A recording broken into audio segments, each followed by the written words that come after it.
Bom dia, é um prazer enorme estar aqui com todos vocês nesse momento difícil, né, que o nosso setor está passando. Peço desculpas aí o atraso, tivemos um pequeno probleminha aqui na transmissão e dado que esse é um novo momento, a gente já está fazendo esse primeiro webinar de vários que nós vamos promover agora pelo semestre, cursos e assim por diante. Mas só para vocês terem uma ideia, a gente fica aqui em São Paulo, né, na cidade de São Paulo, e eu já estou fazendo aqui de casa, já que estamos todos home office no semestre, em função da gravidade da pandemia do Covid-19. Né? Sem dúvida que tudo isso vai ser uma grande adaptação e talvez não, eu diria até que eu não tenho dúvidas de que isso vai mudar muita coisa no comportamento das pessoas e também no comportamento do nosso setor. Eu acho que muitos paradigmas vão mudar e isso pode representar uma série de ameaças nesse momento, né? Mas também pode gerar uma série de oportunidades também, né? Mudanças que a gente pode fazer nos sistemas de aula, inovações e assim por diante. Então, a gente tem que estar muito atento a tudo isso. A situação é tão inusitada, tão singular e tão, ao mesmo tempo, podemos dizer grave, né, que nesse webinar que nós estamos fazendo hoje, nós resolvemos fazer muito rapidamente, dada a escalada de informações que a gente tem recebido, dada a escalada de demandas, né, que estão surgindo desde sexta-feira, principalmente, nesse sábado, a demanda e as mudanças foram exponenciais, né? Nós resolvemos fazer rapidamente o primeiro webinar, isso é uma série. Lógico que nós não vamos conseguir responder todas as questões hoje, né, porque muitas questões não são respondíveis mesmo, né? Nós estamos aprendendo a como é que nós vamos lidar com isso, mas dado que a gente já teve contato com várias instituições de ensino, desde sexta-feira para cá, a ideia hoje é a gente poder comentar um pouquinho do que as instituições estão pensando, o que a gente tem orientado em relação a isso, sendo que tudo muda rapidamente, né? A gente está falando agora uma possibilidade que a gente pode apresentar agora, daqui uma hora, em função de uma decisão judicial, como aconteceu de ontem para hoje, a liminar que o Simpro de Minas Gerais conseguiu, obrigando a férias coletivas para todos os professores, né, pode mudar todas as possibilidades que a gente fala em fazer nesse momento. Bom, só para a gente organizar um pouco, nós estamos aqui com o chat, né, e nesse chat está sendo monitorado pela equipe do semestre e principalmente pelo jurídico, né? Nós estamos com a doutora Raquel respondendo perguntas mais do ponto de vista técnico, né, jurídico, de quem precisar perguntar. E, de novo, né, vamos tentar resolver todas as perguntas ou tentar minimizar um pouco tudo isso que tem acontecido. Bom, dado o crescimento da pandemia, né, e a eventual o potencial que ele gera, né, que a gente tem visto na Europa, viu na China acontecer, a gente sabe que a tomada de uma decisão é urgente, né, e a gente tem que fazer isso realmente de forma urgente. Até sexta-feira, durante o final de semana, a gente vinha monitorando e tentando entender se era para suspender aula, se não era para suspender aula, se tinha outras oportunidades, se tinha o que fazer, né? Então, nós fomos conversando, inclusive, com várias universidades localizadas na Europa, um foco, inclusive, do surto, né? Muitas delas no foco do surto. E na quarta-feira da semana passada, nós encaminhamos um comunicado sugerindo já algumas ações para as instituições de ensino, já que não havia, e ainda há um limbo aí nessa história, nenhum posicionamento mais oficial em relação ao que as instituições devem fazer. Nós temos o Ministério da Educação ontem com algumas diretrizes e principalmente os governos, né, de cada estado com diretrizes, cada um pouco diferente da outra. Né? Nós temos, aí, por exemplo, o caso do Distrito Federal, do Rio de Janeiro, suspendendo aulas de forma mais imperativa, no caso de São Paulo, uma coisa mais aberta, mais de recomendação e assim por diante. Então, isso deixa todo mundo bastante inseguro, né, e bastante sem saber que rumo tomar, dado que está cada um na sua instituição, tentando entender o que fazer. E a ideia do webinar hoje é trazer um pouquinho do que as instituições estão pensando em fazer e estão se movimentando para fazer, para tentar dar algum caminho para vocês. Então, naquele comunicado que nós mandamos na quarta-feira, nós já recomendamos que todas as escolas tenham um plano de contingência, né? Façam um plano de contingência até como uma resposta para a sua comunidade acadêmica e para a comunidade onde está inserida. Né? Então, naquele momento, a gente já colocou a possibilidade de suspensão das aulas presenciais, isso não quer dizer suspensão das aulas, isso é muito importante, né? Quer dizer, existem outras formas de oferecer a aula, e aí a gente já vai logo pensando em EAD, mas mesmo para quem não tem o EAD também, existem outras formas de você entregar essa aula para os alunos, mas seria suspender as aulas presenciais, suspender qualquer tipo de evento acadêmico, desportivo, cultural, qualquer coisa que gere qualquer tipo de aglomeração e, consequentemente, risco de contaminação, né? Suspender fechar os espaços comuns, por exemplo, praças de alimentação, salas de projeção de vídeo, teatro, ginásios e assim por diante, para evitar que se haja aglomeração de pessoas, né? As cantinas, por exemplo, podem até funcionar, mas no modelo de take-away, né? Compra e leva ou entrega para as pessoas, né? É um momento, inclusive, para repensar todos os processos que utilizem a necessidade presencial, por exemplo, atendimentos na secretaria acadêmica que necessitem a presença do aluno, repensar esses processos, né, para que a gente possa transformá-los de forma digital. Isso também é fundamental. E além de, lógico, todo aquele plano de comunicação, né, para que os alunos tomem todas as precauções, higienização, os alunos, o corpo docente, o corpo técnico-administrativo e assim por diante. Bom, essa é uma primeira recomendação na quarta-feira. A situação foi se agravando, né, inclusive com o decreto de alguns governos, né, proibindo já as aulas, né, e aí o governo do Estado de São Paulo, né, e do Rio de Janeiro emitiram já orientações na sexta-feira para a suspensão das aulas no ensino superior, só que isso acarreta uma série de consequências, né, e aí começam todas as dúvidas que as instituições começaram a levantar. Quer dizer, eu posso suspender as aulas, e aí como é que isso fica? Eu posso levar isso para o EAD? Eu devo passar isso para um outro modelo? Como é que eu posso trabalhar essa questão, né, da suspensão das aulas? Inclusive, será que eu posso antecipar as férias coletivas dos professores e dar férias coletivas para todo mundo, né? E uma outra variável complicada também é saber qual é o prazo disso, né? Nós estamos falando aí em suspensão das aulas durante cerca de 15 dias, né, inicialmente, mas nada impede de que isso possa durar 30, 60 dias, né? Ninguém sabe o que vai acontecer nas próximas semanas. O que a gente sabe, que são as informações todas, é que o pico deve começar a ser escalado, né, para chegar no...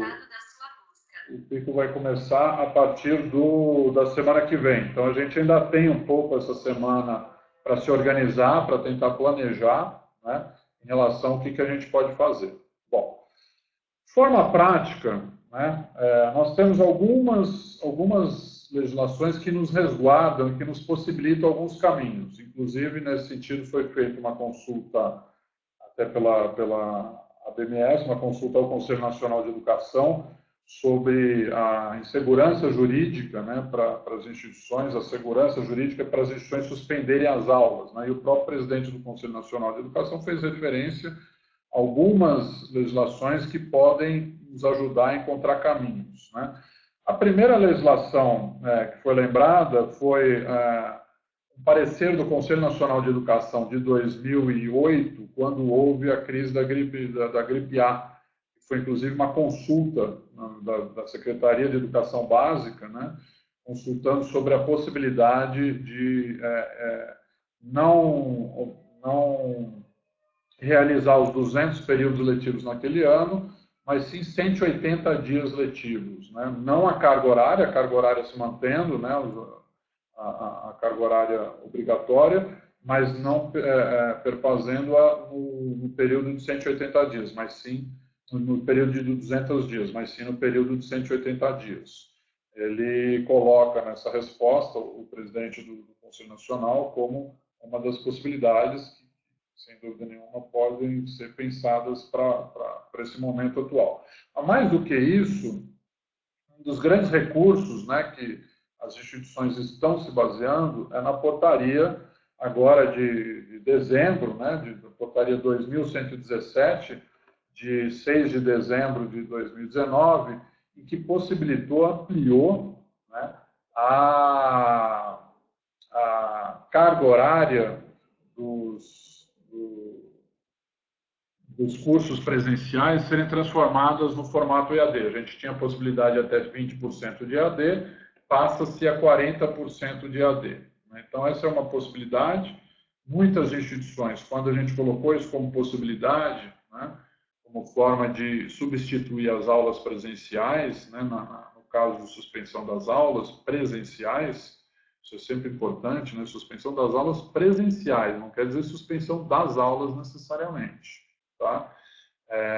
Que se utilize as prerrogativas dessa portaria 2117. Uma das questões que se colocam mas como é que eu vou... se eu ficar 30 dias sem aula presencial, como é que eu vou conseguir colocar tudo isso nos 40%? Então, tem que fazer toda uma remodelagem, né, para que os 40% que eu posso fazer ao longo do curso, eu vou concentrar agora nesse período. Então, esse é um desafio. Também existe uma série de outras questões que a portaria coloca que precisam ser pensadas, precisa ser programado isso no programa, no PPC do curso, e assim por diante. Tá? Eu não vou me alongar muito nisso pelo seguinte, ontem, né, saiu um comunicado do MEC, né, nós recebemos inclusive via assessoria de imprensa, em que fica substituído, né,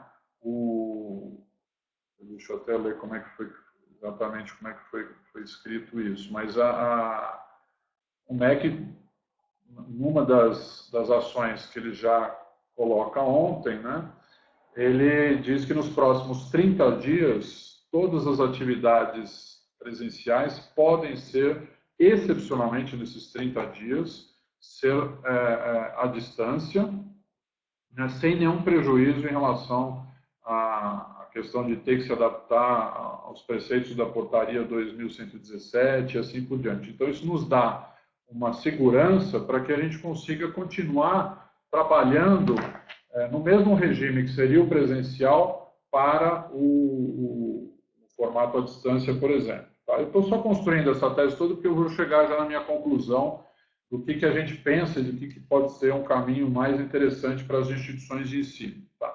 Por fim, uma outra legislação bem interessante, que também foi citado no Conselho Nacional de Educação, soltou uma nota de esclarecimento esse final de semana, também muito interessante, e no item 6 da sua nota, dessa nota, eles fazem referência a um decreto que no comunicado que o SEMESP mandou quarta-feira da semana passada também tinha feito, quando fala da suspensão das aulas, que é o seguinte,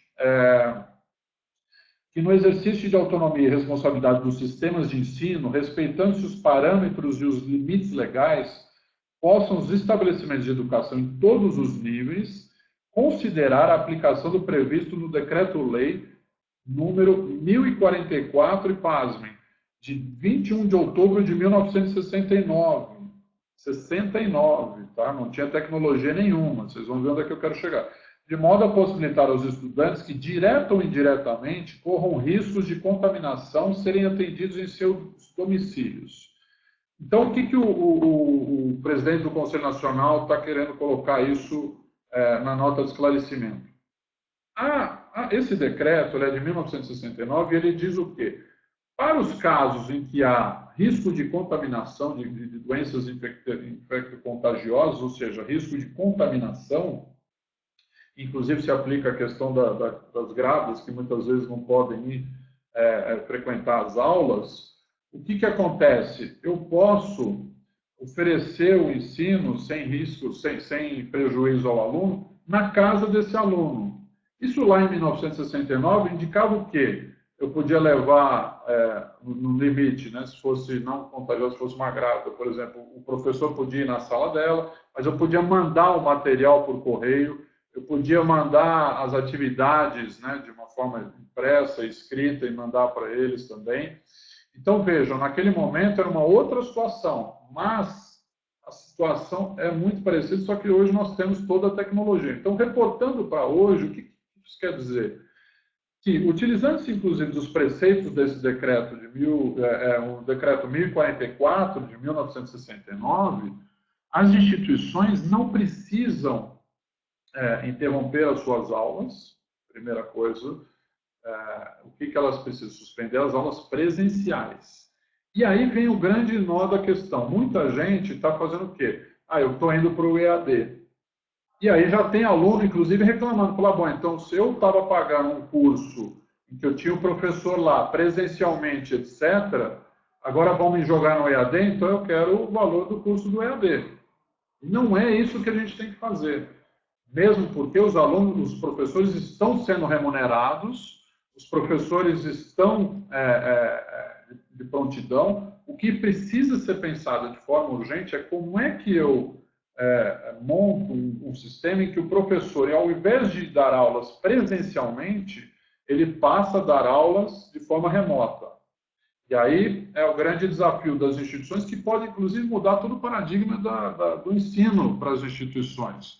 Porque qual é o nosso paradigma, qual é a nossa situação hoje? Nós temos as aulas presenciais ou temos as aulas à distância, certo? Muito diferente um sistema do outro, geralmente. Na distância são plataformas com aulas prontas, com videoaulas, com tutores e assim por diante.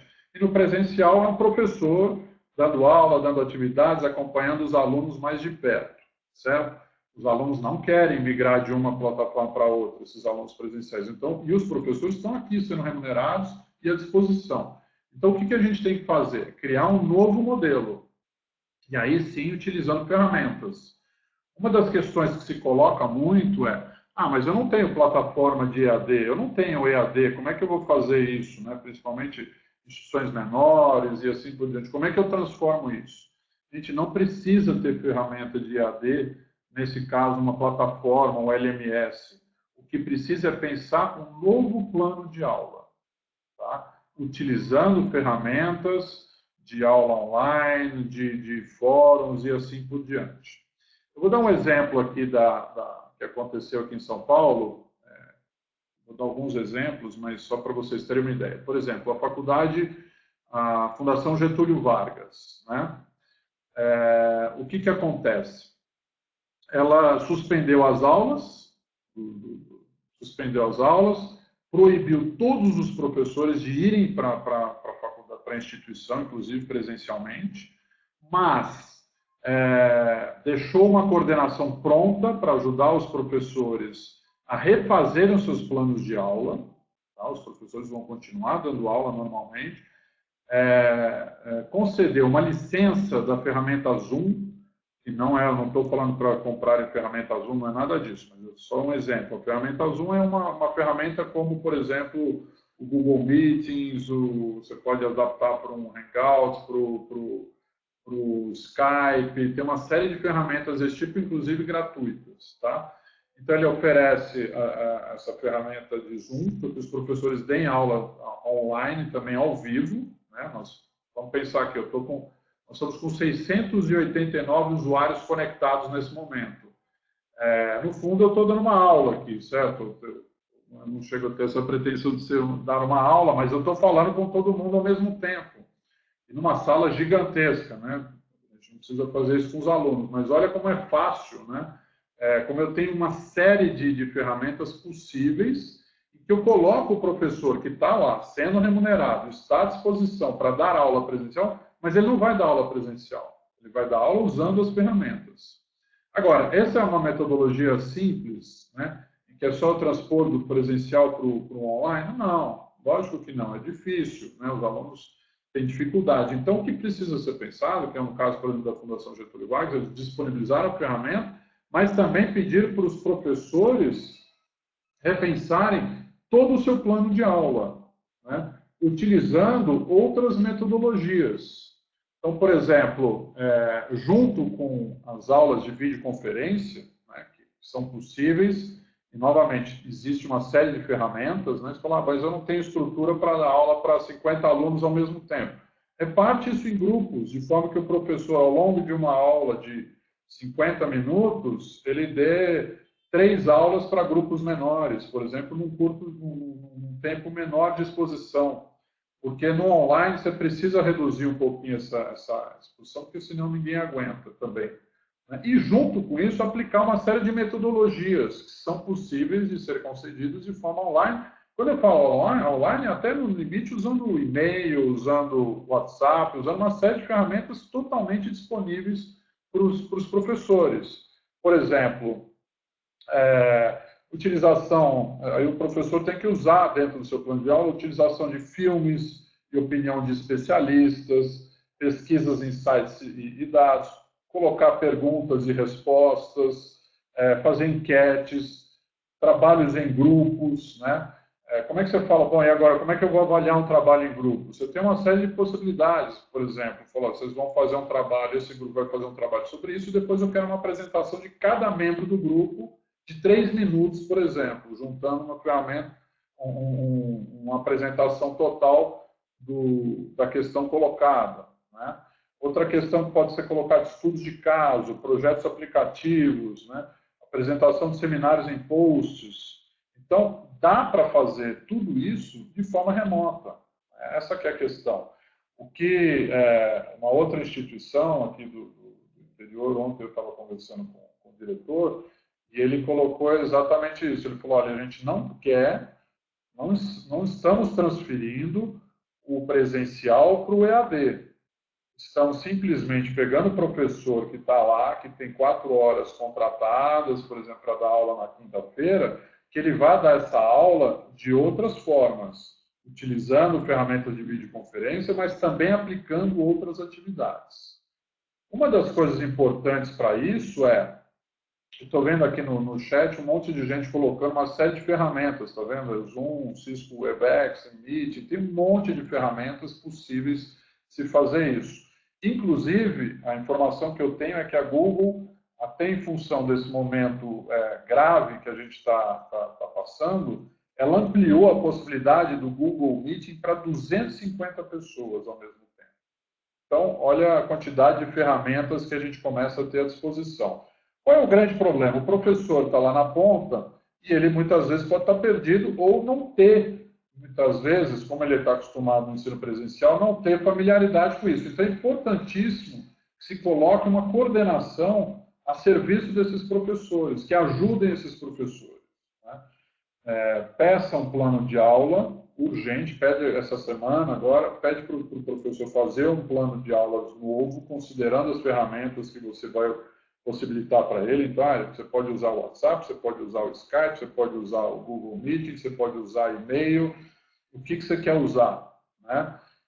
E oferecer essas ferramentas para ele, explicar o que pode ser feito. E com ele construir um novo plano de aula que seja dinâmico, que seja interessante, né?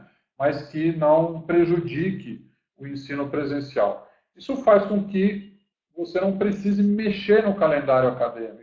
Você só transporte, né, o ensino presencial para a casa das pessoas. Lembra do decreto que eu falei de 1969? Aquilo que as pessoas faziam, levando o professor para a casa do aluno, ou levando o material por correio, ou levando por material de alguma forma, entregando na mão do aluno, mandando atividades para ele fazer, leituras e assim por diante. Agora eu utilizo os recursos que eu tenho de forma, com a tecnologia, que me permite fazer isso muito melhor. Tá? Então, essa possibilidade ela é interessante porque mantém os professores trabalhando, mantém os professores em contato com os alunos, né? E com isso você não precisa, os alunos vão compreender que isso você não está transportando isso só para uma plataforma EAD e ponto final, mas ao mesmo tempo você está fazendo alguma coisa que os professores estão juntos. E no limite, isso pode ser melhor do que o presencial. Isso que pode mudar o paradigma de aula do presencial, né? Hoje é aquilo que eu falei no começo, nós temos o presencial de uma forma e o EAD de outra forma totalmente diferente. Nós não temos alguma coisa no meio do caminho que eu possa estar utilizando o professor de forma síncrona, com metodologias ativas, com as ferramentas disponíveis, né? Oferecendo isso para os alunos. Quer dizer, será que a gente não tem até a oportunidade de criar um novo modelo? Então, essas são as questões que a gente tem de forma mais emergencial. Eu acho que tudo isso precisa ser pensado num plano em que sejam logo comunicado para os alunos, urgentemente, né? Porque os alunos precisam entender as regras claramente como vão ficar. E nessas portarias de comunicação, deixar bem claro para o aluno que continua sendo o mesmo ensino, só vai mudar o meio, né? Só vai mudar o meio, só vão mudar umas formas de atividades, mas vai continuar tendo trabalho em grupo, vai continuar tendo aulas com os professores vão continuar à disposição para tirar dúvidas, para discutir os temas e assim por diante. Uma coisa importante também que eu vi aqui que colocaram no chat é como é que faz com os estágios, né, com as atividades práticas. Esse realmente é um grande desafio, dado que a gente não sabe quanto tempo essas aulas vão ficar suspensas, correto? Então, o que acontece? Eu posso ficar 15 dias sem aulas. Se for 15 dias sem aulas, é lógico que eu vou concentrar nessas atividades todas online a maior parte das aulas teóricas, que eu não preciso tanto usar aulas práticas, aulas de cenário, assim por diante. Tá? Só que se isso prorrogar por muito tempo, por 30 dias, 60 dias, né, como é que a gente faz com isso? Então, uma das instituições que eu conversei, que deram uma ideia também que é interessante, é o seguinte: você pode, como exemplo, utilizar, no lugar dos estágios, nesse momento, estudos de caso, né? Então, você joga estudos de caso, aplica estudos de caso para os alunos, né? E já com o plano de que, assim que voltarem às aulas, normalmente presencialmente, eles vão ter que fazer uma apresentação sobre esse estudo de casos. Tá? Isso vai acabar com todo o estágio, etc? Não. Mas você pode, essa atividade, você pode considerar como algumas horas para o estágio. Tá? E depois, no restante, você vai negociar as horas que faltam. Então, se ficar 15 dias fora, vai ser mais fácil de você negociar o tempo restante. Se ficar 60 dias, vai ter que haver uma negociação maior em relação a como é que eu cumpro essas horas de estágio. Mas, para não ficar totalmente concentrado, eu não ficar totalmente defasado, né, eu uso estudos de caso já, lanço para os alunos estudarem, fazerem os estudos de caso, já com o objetivo de, assim que voltar para a aula, ele ter que fazer uma apresentação sobre isso. A mesma coisa eu posso fazer em relação a aulas práticas, com a transmissão de aulas práticas, né? Eu posso ter vídeos de aulas práticas e assim por diante, e depois eu negocio na volta, né, a questão do aluno fazer efetivamente a parte mais prática de cenários. Então, É lógico que não há resposta para tudo, isso é um momento extremamente inusitado e singular na história até da educação superior, né? E que a gente vai ter que usar muito da criatividade. O que a gente vê é que, como isso está afetando todas as instituições, né, a gente fica muito preocupado com as questões regulatórias, com as questões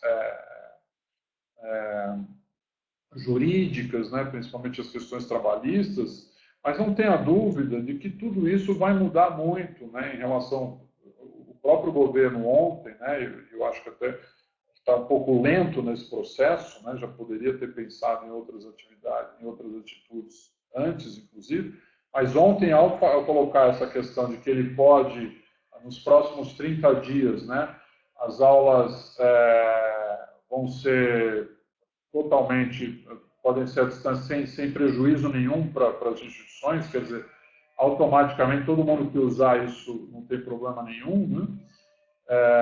Eu já começo a ter uma questão jurídica sendo pensada diante de uma situação totalmente inusitada.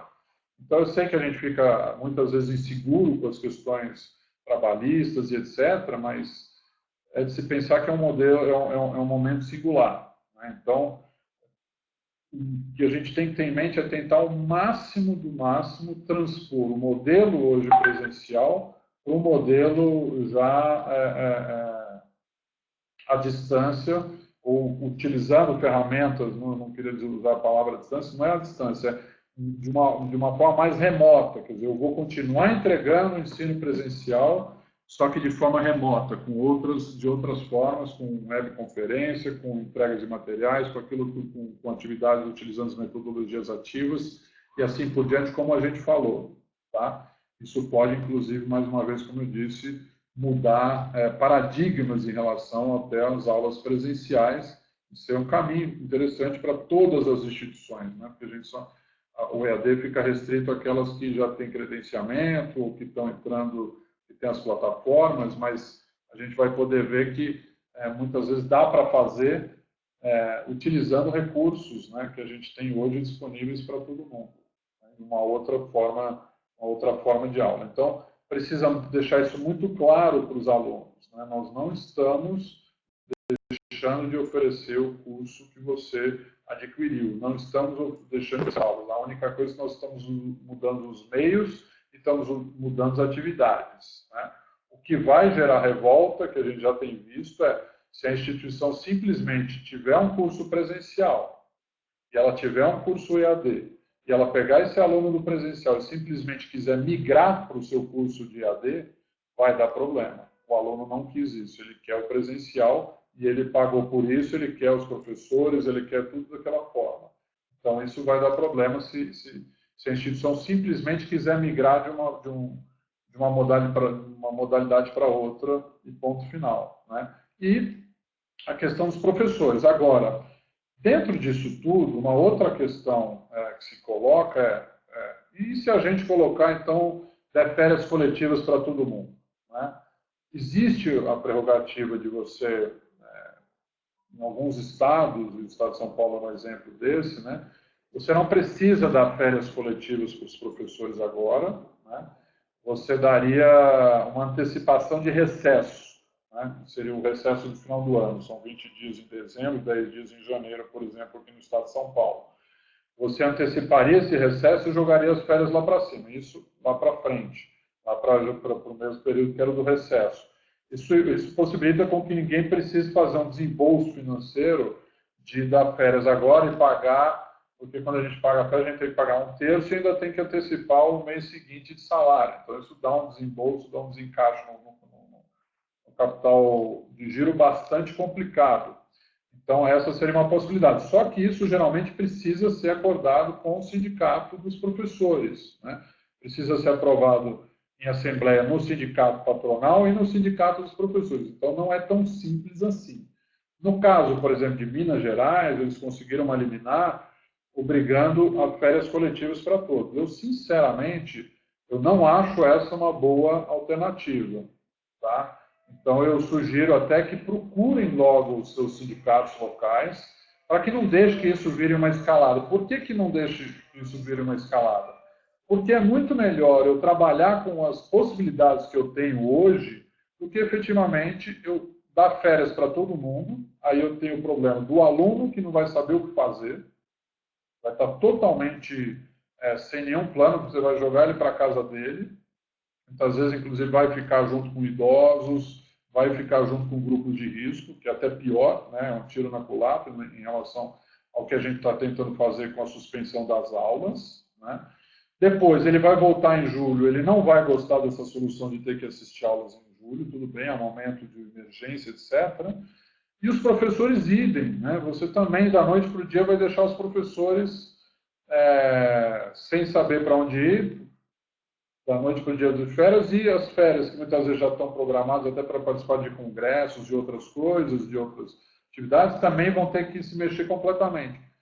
É muito melhor, eu acho que é uma solução mais fácil, né? Você deixar a liberdade das instituições, a liberdade para as instituições, né? Como eu falei, existe uma série de possibilidades jurídicas, inclusive, como eu falei, tem o decreto de 1969, tem o parecer do Conselho Nacional de Educação de 2008, tem a portaria 2117, né, que possibilita que você passe a utilizar, continuar dando as aulas normalmente, sem precisar prejudicar o seu calendário escolar, o que é muito ruim, né, porque você faz toda uma mudança de planejamento, até de fluxo de caixa e assim por diante. Então, não tenha dúvida de que uma decisão dessa de colocar todo mundo em férias coletivas vai gerar revolta, inclusive, dos alunos e um descontentamento também dos professores. Então, temos outras ferramentas para se utilizar em relação a isso. Tá? A portaria 2117, que estão colocando aqui, né, ela possibilita você transformar em 40% as atividades EAD, as atividades presenciais para o EAD, certo? Nos cursos presenciais. Ora, é lógico que você tem uma série de atividades, principalmente nos cursos da área de saúde, que obrigatoriamente você tem que oferecer presencialmente, porque são aulas práticas, né? Então, o que você tem que fazer é, de cara, fazer uma readequação de toda a parte curricular para ver o que você consegue antecipar de toda a parte teórica para ser oferecida nesse momento de forma online, no EAD, utilizando a ferramenta. Tá? Essa é uma possibilidade. Você não precisa, obrigatoriamente, pensar nos 40% ao longo do curso. Né? Principalmente agora, eu diria que, dada essa resolução do MEC ontem, de que ele vai soltar uma portaria até o final da semana, permitindo que todas as atividades presenciais sejam EAD, sejam online, nos próximos 30 dias, eu talvez nem mexeria na portaria 2117 nesse momento. Eu só vou passar todas as atividades que eu posso, que não sejam práticas, para o formato à distância, de novo, pensando em utilizar o professor da melhor forma possível. E nas questões práticas, precisa usar a criatividade, precisa pensar nas ferramentas, precisa pensar se existem formas de filmar o laboratório, formas de utilizar laboratórios virtuais, formas de utilizar atividades, metodologias ativas, então aquela questão do estudo de caso, para caso de projeto, de estágio, etc. Então, não vai ser hoje, infelizmente, que nós vamos responder todas essas perguntas, mas que há uma liberdade hoje ainda na mão das instituições para criarem e pensarem em relação a isso, há. De novo, aquilo que eu falei, quer dizer, vamos pensar que a questão é, eu estou suspendendo aulas presenciais, não estou suspendendo as aulas, eu estou suspendendo as aulas presenciais, aquela em que o aluno tem que ter contato físico, é esse que a gente não pode ter. E aí, o que eu faço no lugar? Eu vou utilizar todas as ferramentas hoje disponíveis para que eu ofereça essas aulas presenciais em outro formato. Vou utilizar a webconferência, mas junto com isso uma série de outras ferramentas. Não dá para eu simplesmente transportar, no limite até daria, né? Eu transporto, vou aqui assistir, já estou aqui não sei quanto tempo falando para vocês, as pessoas assistindo, não sei se estão aguentando mais também, mas imagina um professor dando 4 horas aula, né, 2 horas aula direto, numa webconferência, não é fácil. Então é preciso mexer nos planos de aula, pensar em ferramentas de webconferência, mas mexer no plano de aula, pensando em atividades de metodologias ativas, como se pensa, inclusive, na sala de aula presencial. Né? Eu vou aplicar grupos de discussão, vou aplicar trabalhos, vou pedir para gravar em vídeos mostrando a sua participação e assim por diante. Então, existe uma série de possibilidades e eu acho que esse é o melhor caminho antes que se imponha efetivamente que vamos atrasar o calendário acadêmico, vamos jogar a reposição para o ano que vem, ou vamos dar férias coletivas para os professores, aí já não há mais o que fazer. Né? Então, por enquanto, está na mão das instituições acharem as melhores soluções com isso. E lembrando que, dado o momento sensível, a sociedade, as pessoas estão sensíveis a outras soluções. Né? É lógico que o aluno quer estar lá na sala de aula, etc. Mas ele vai ser compreensível quando a gente colocar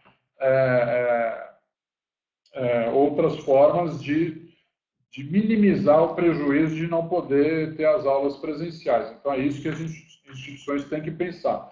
De novo, eu sugiro que não suspendam as aulas presenciais, tá? E não migra, o aluno não fala, estamos migrando vocês para o curso EAD. Isso já deu problema em algumas instituições, os alunos ficaram revoltados e, inclusive, pediram, então, que pagasse o valor do EAD. Tá? Então, cuidado com isso. Quer dizer, ele tem que entender que o professor dele lá, que ele tem aula geralmente na segunda-feira, na terça-feira, na quarta-feira, quando for, também vai estar com ele agora. Vai continuar com ele agora, mas de uma forma diferente.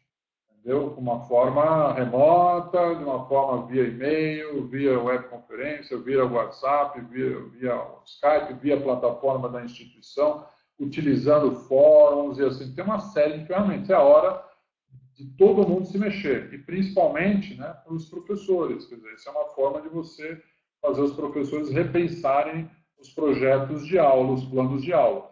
Mas, de novo, muitas vezes os professores, principalmente os horistas, eles não têm, inclusive, essa ferramenta toda, quer dizer, não tem esse cabedal todo para sair mudando o seu plano de aula da noite para o dia, utilizando as ferramentas. Então, é fundamental que as escolas deem suporte aos seus professores nisso. Né? Por exemplo, eu preciso ter um coordenador, eu tenho um professor lá de mais idade, de uma idade mais avançada, que não tem muito acesso às ferramentas, né? Como é que eu faço, eu posso utilizar? Pode ser que ele não saiba, não tenha nenhuma ideia do que ele possa pensar em termos de atividade. A coordenação tem que ajudá-lo nesse aspecto. Então, no caso, por exemplo, que eu dei do exemplo da Fundação Getúlio Vargas, existe uma coordenação, não só a coordenação de cada curso, mas uma coordenação de plantão, inclusive para metodologias ativas e metodologias alternativas, nesse caso, para ajudar os professores em relação a isso. Os professores também receberam manuais, né? Então precisa instrumentalizar os seus professores de forma urgente. Talvez essa seja uma questão, fazendo uma meia-culpa aqui entre nós, né, que a gente deveria ter feito antes. Muitas instituições já fizeram, mas que talvez todas deveriam ter feito antes, dado que esse avanço da tecnologia não vem de hoje, né, vem de muitos anos. Agora, essa história talvez está abreviando, né, aquilo que o setor todo deveria ter feito ao longo de todos esses últimos anos em que a tecnologia cresceu de forma exponencialmente. Tá? Eu vou terminando aqui, eu vi que tem uma série de perguntas e estão mandando vários e-mails, a gente vai continuar em comunicação com todo mundo. Não é fácil, né, como a gente falou. Esse webinar, inclusive, eu até peço desculpas de muitas coisas estarem meio improvisadas, mas dada a necessidade de conversa, né, de tirar dúvidas das instituições, que a gente vem recebendo ligação desde principalmente sexta-feira, no final de semana inteiro e assim por diante, pessoas muito preocupadas com o que fazer, e é um momento realmente muito preocupante. Então, nós resolvemos fazer esse webinar rapidamente, né?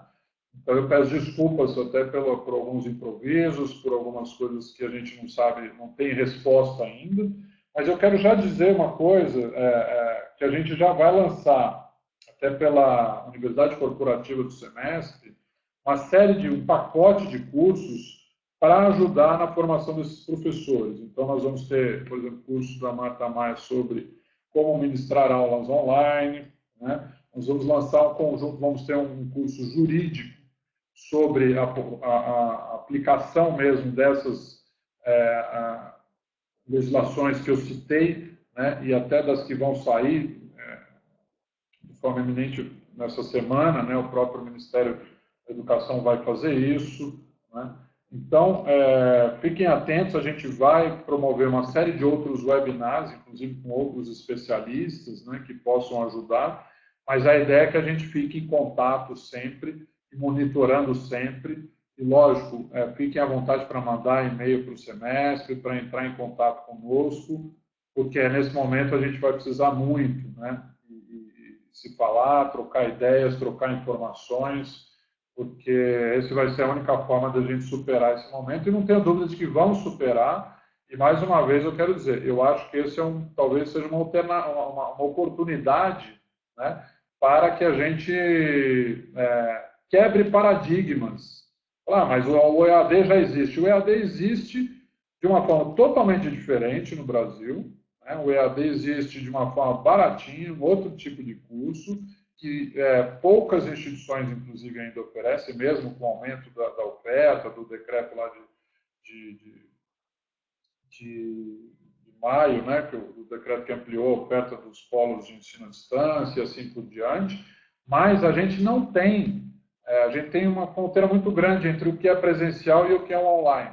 Né? E aí você fala, mas tem o híbrido. O híbrido simplesmente é tirar algumas aulas do presencial e jogar no EAD, viu? Só é o que eu tenho visto. Então, me desculpe a franqueza. O que eu acho é que agora a gente tem um paradigma, pode ser uma quebra de paradigma muito grande, como é que eu pego essa aula presencial que os alunos querem e transformo ela numa forma mais remota, utilizando as tecnologias. E depois, os alunos vão continuar querendo se encontrar. Então, eu vou pensar em outras coisas lá na frente, que é para promover o encontro dos alunos. Mas talvez a forma de dar aula presencial vai ser diferente. Né? Vamos olhar de forma otimista, gente.